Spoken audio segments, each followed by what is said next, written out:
Industry কিন্তু ওই short term দিয়ে চলে না। নতুন জেনারেশনকে আমরা অনেক সময় হয়তো জোর করে ইম্পোজ করতে পারবো না। ইয়াঙ্গার জেনারেশনরা ইনস্টাগ্রাম, ফেসবুক, ট্রেন্ডিং কী চলতেছে এগুলো নিয়ে তো বিজি, তো ওদেরকে তো সিরিয়াস হিস্ট্রি পড়ায় লাভ নেই আসলে। যার যার স্কুলটা হবে যার যার ফ্যামিলিতে। মানে বালামের ছেলে কি বালামের গান 24 ঘন্টা শোনে না। আমাদের পাশের দেশ ইন্ডিয়াতে পুরো মিউজিক ইন্ডাস্ট্রিটা টিকে আছে বলিউড ফিল্ম ইন্ডাস্ট্রি দিয়ে, আর আমাদের এখানে অডিও ইন্ডাস্ট্রি এত স্ট্রং প্রথম থেকে। আমাদের মিউজিক ইন্ডাস্ট্রি টিকে আছে মিউজিক ইন্ডাস্ট্রি দিয়ে। বাট ফিল্মে এখন অনেক আগে ছিল ভালো ভালো বাংলা গান, যেগুলো এখনও বিভিন্ন রিয়েলিটি শোতে পুরনো গান গাচ্ছে, রেন্ডিশন হচ্ছে, বাট নতুন আর হয় না, কারণ আসলে মিসিং ছিল। তো ফিল্মের গানের কিন্তু একটা ভালো সাইড একটা উঠতেছে, এটা একটা পজিটিভ সাইড। আবার আরও নতুন শিল্পী বলি, পুরনো শিল্পী বলি, সবাই চাঙ্গা হওয়ার একটা ভালো সাইড এটা। বাট এটাকে ধরে রাখতে হবে। শর্ট টাইম গান শর্ট টাইমের জন্যই থাকবে, বাট একটা ইন্ডাস্ট্রি কিন্তু ওই শর্ট টার্ম দিয়ে চলে না আসলে। নগদের কাছে সব গ্রাহকই প্রিয়, তাই তো সারা দেশে ক্যাশ আউট চার্জ সবচেয়ে কম। এই বিষয়ে আমি বলতে চাচ্ছিলাম, ধরুন অনেক গান আছে যে গানগুলো আমরা 50 বছর ধরে শুনছি, 20 বছর ধরে শুনছি, পুরনো হচ্ছে না। আপনি যদি নোটিস করেন আজ এখনো আমরা আজম খানের গান, আয়ুব বাচ্চুর গান, জেমসের গান আমরা শুনছি, কিন্তু প্লাস সিনেমার অনেক পুরনো বাংলা সিনেমার গানগুলো বা পুরনো দিনের বাংলা গানগুলো আমরা শুনছি, ইভেন সেগুলো রেন্ডিশন হচ্ছে। কিন্তু এখন আবার অনেক গান আসছে খুব হুজুগে, দেখা যাচ্ছে 10 দিন 20 দিন মানুষ খুব শুনছে, তারপরে কিন্তু মানুষ ভুলে যাচ্ছে। এটার পেছনে কারণ কি মনে করেন? এইটার পেছনের কারণ হচ্ছে একটা ব্যাপার হচ্ছে জেনারেশন। নতুন জেনারেশনকে আমরা অনেক সময় হয়তো জোর করে ইম্পোজ করতে পারবো না কোনটা ভালো গান, এটা শোনো। গান তো একটা কি বলে ফিলের ব্যাপার আসলে। যেই জেনারেশন যেভাবে আসলে দেখে অভ্যস্ত, এখনকার ইয়াঙ্গার জেনারেশনরা ইনস্টাগ্রাম, ফেসবুক বা এই ধরনের ট্রেন্ডিং কী চলতেছে এগুলো নিয়ে তো বিজি, তো ওদেরকে তো সিরিয়াস হিস্ট্রি পড়ায় লাভ নেই আসলে।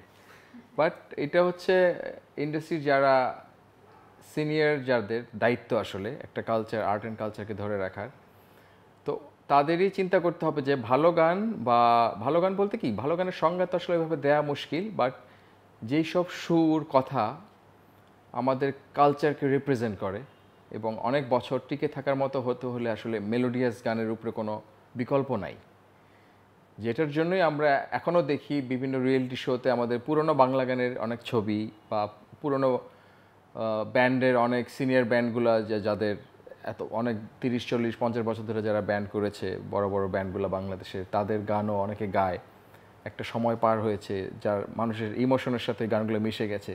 তো এভাবে তো এগুলো আসলে ডেভেলপড হয়, একটা জেনারেশনের সাথে একটা গান কিন্তু অ্যাটাচড হয়ে যায়।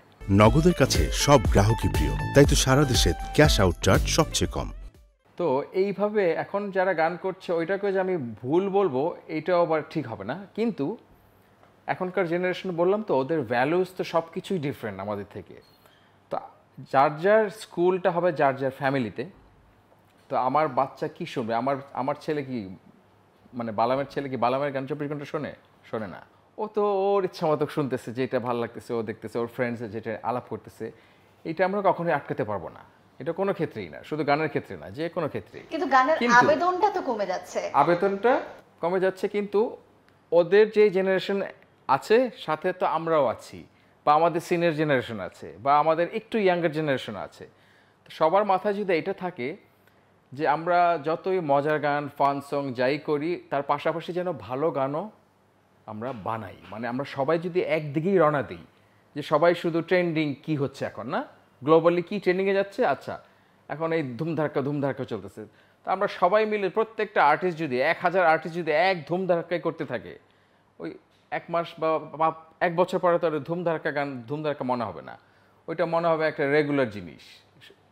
তো যার আর্টিস্ট ভ্যালু বা যার যেই টেস্ট, তার বিশেষ করে সিনিয়র হোক বা ভালো ভালো মিউজিশিয়ান যারা, মেলোডি, আমি যেটা বিশ্বাস করি আর কি, আমি যেটা মেনটেন করব, আমি মেলোডি কখনো ছাড়বো না। এবার ট্রেন্ড যেদিকেই যাক, কারণ ওইটা আমি এনজয় করি, আমার ভালো লাগে, আমার ন্যাচারালি আসে, ইমোশনটা আমি দিতে পারি। তো ওই মেলোডিটাকে ধরে রেখে আমার কথা হচ্ছে যে যত এক্সপেরিমেন্ট করতে পারে মিউজিকে করুক, কারণ music it's all about experiment. আমিও করার চেষ্টা করি, করব সামনে আরও। তো আমাদের কালচারকে মাথায় রেখে শুধু আমাদের একটু মানে আমরা পুরো যেন আরেক দেশ না হয়ে যায়। হিন্দি গান একসময় শুনতামই না, হিন্দি গাইলে আমি অনেক সময় মুচকি হাসতাম যারা হিন্দি গান শোনে, মানে ওপেনলি করতাম না, কি বলে এটাকে, ক্রিটিসাইজ করতাম না, কিন্তু মুচকি হাসতাম, ও হিন্দি শোনে। আমি আমার ক্যারিয়ার শুরু করেছি ইংলিশ গান দিয়ে, তো আমি তো আর বুঝতাম না, আমি ছোট ছিলাম আমার ছেলের মতো।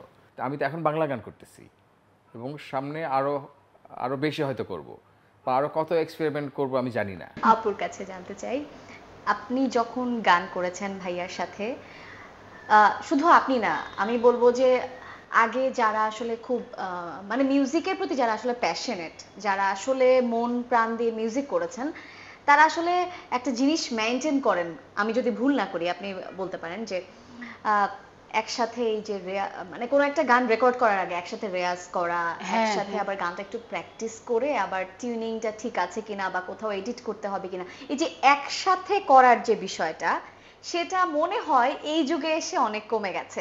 ডিজিটালি যে এই সুবিধাটা পাওয়া যাচ্ছে এটাও একটা বড় ব্যাপার ছিল, মানে এখন হচ্ছে আসলে আমি বলবো এটা পজিটিভ, বাট একটা জিনিস আছে, হ্যাঁ দু একটা জিনিস যেটা আমি একটু হাইলাইট করব তোমার সাথে, যে হ্যাঁ এটা সত্যি যে যখন একটা ডুয়েট গান গাওয়া হচ্ছে তখন যদি একটু কেমিস্ট্রি থাকে দুইটা আর্টিস্টের মধ্যে, তখন কিন্তু আবার একটু গানটা ম্যাচ আপ করাটা সুন্দর হয়, আমার কাছে মনে হয় আর কি।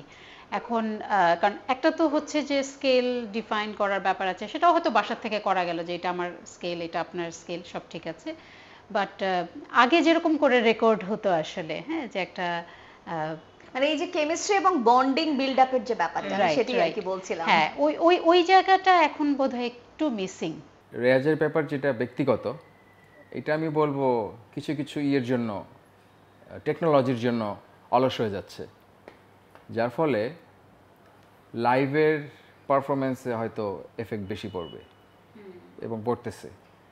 আমার রেকর্ডিং প্রোডাকশন খুব সুন্দর হচ্ছে, হ্যাঁ বিউটিফুল রেকর্ডিং প্রোডাকশন, সবাই সুরে গাইতো, সবাই একদম রেকর্ডিং এ 100% টিউনে গায়, রেকর্ডিং এ সফটওয়্যার ইউজ হয়, অনেক কিছু টিউন করা হয়, ভয়েস, এটা খারাপ কিছু না, ভালো জিনিস তো দিতে পারলে অবশ্যই এভাবে প্যাকেজিং হইতেই পারে, কিন্তু ওইটার উপর বেস করে যারা অভ্যস্ত হয়ে যাচ্ছে রেকর্ডিংয়ে, লাইভে তো আর ওইটা সেখানে গিয়ে ধরাটা খাচ্ছেন আসলে, ধাক্কা খাচ্ছেন আমি বলবো।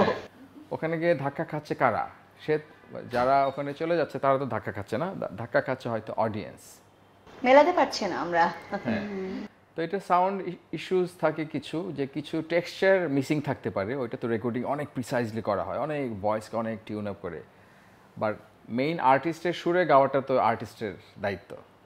তো এটা রেয়াজের যে ব্যাপারটা, প্র্যাকটিসের ভোকাল প্র্যাকটিস বলি বা যে কোনো ইনস্ট্রুমেন্ট প্র্যাকটিস, ভোকালটা তো একদম ম্যানুয়াল, তো এটার প্র্যাকটিসের ট্রেন্ড আমি দেখতেছি যে একদম নাই হয়ে যাচ্ছে আস্তে আস্তে। যারা খুব সিরিয়াস তারা তো আছেই, নতুন জেনারেশন এইদিকে মনোযোগ নাই, এটা খারাপ জিনিস। এটার একটা বড় কারণ হতে পারে নতুন জেনারেশনের পেশেন্স কিন্তু কম এবং খুব দ্রুত আউটপুট চায়, স্ক্রল যেভাবে করে লাইফটাও তো এইভাবে, এক্স্যাক্টলি।